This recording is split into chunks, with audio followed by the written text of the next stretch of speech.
What is your take on this scandal that is still ongoing? The NCAA certainly did not get the last word because Jim Harbaugh is off to the NFL now.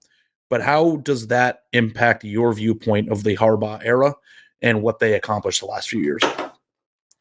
I think when you talk about Jim Harbaugh's tenure at Michigan, the two things you're going to talk about are the national championship and the Big Ten championships and the NCAA investigations. And which one of those you bring up first probably depends on whether you're a Michigan fan or not, And some people are going to bring up the NCAA stuff first. I guess I would think about it like, how do we think about Pete Carroll now at USC? Like, we certainly remember that Pete Carroll left USC under a cloud of NCAA allegations, investigations. They had to vacate some stuff, right? Like, that's going to be part of Pete Carroll's coaching bio forever.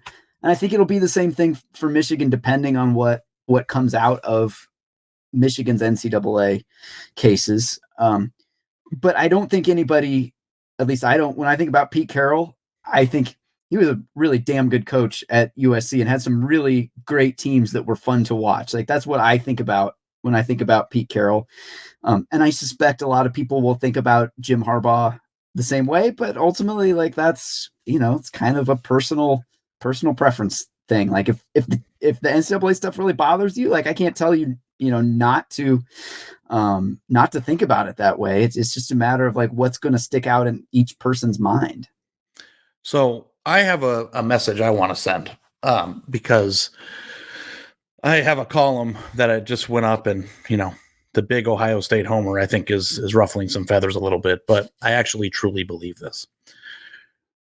If you are an Ohio State fan and you are internalizing everything that has happened over the course of the past 2 months or 3 months now, as this only happened because they cheated, I just think that is intense bias. Like, if you watch the games after the scandal happened, the brunt of their schedule, the only teams on that schedule that they could have conceivably lost to with or without whatever they were doing came after it.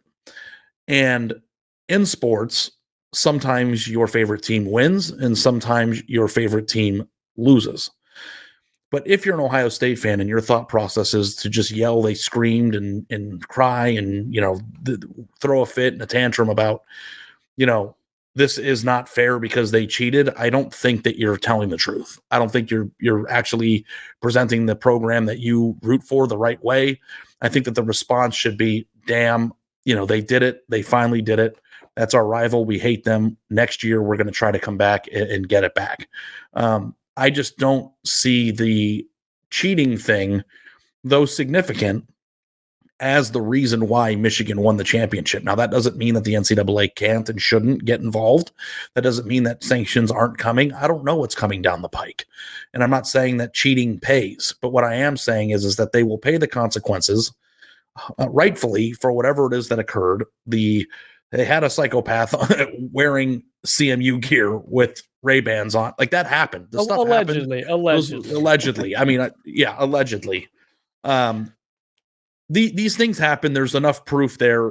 Transgressions did happen. I'm not saying that you shouldn't think about it or discount it completely, but that is not how they won the national championship. And your temperament as a fan, in my opinion, should be, my favorite team owns this rivalry and we're going to prove it again next year. Like, that's my take on that. Let me come back to you with something. All right. But first, I do agree.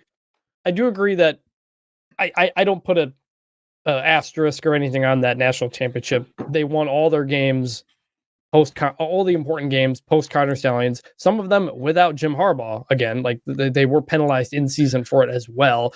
I was sitting in the room with Charlie Baker, the NCAA president, when he surprisingly told us that he thought Michigan won fair and square at the end, while also explaining why the NCAA went to the Big Ten with the information that it had. We don't know what all that information is. We will see.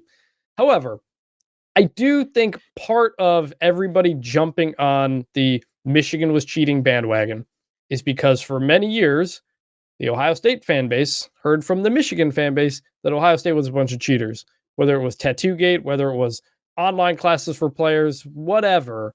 I think Ohio State fans have taken a lot of that from Michigan fans over the years. And for Michigan to be hit with 2 NCAA investigations, one over COVID recruiting, one over the scouting and that kind of thing. Like, I understand why people outside of Michigan are ready to jump on Michigan and call you a cheater no matter what, because the entire image of Michigan was built around, we are above it all. We don't break the rules. We do things the right way. I think that their penalty they won the for championship while also breaking the rules. Their penalty for that is, I don't think you can say with a straight face anymore, hey, we do things the right way, or hey, we're Michigan men and we're never going to break the rules. Like, that is the punishment. So, you're a fan.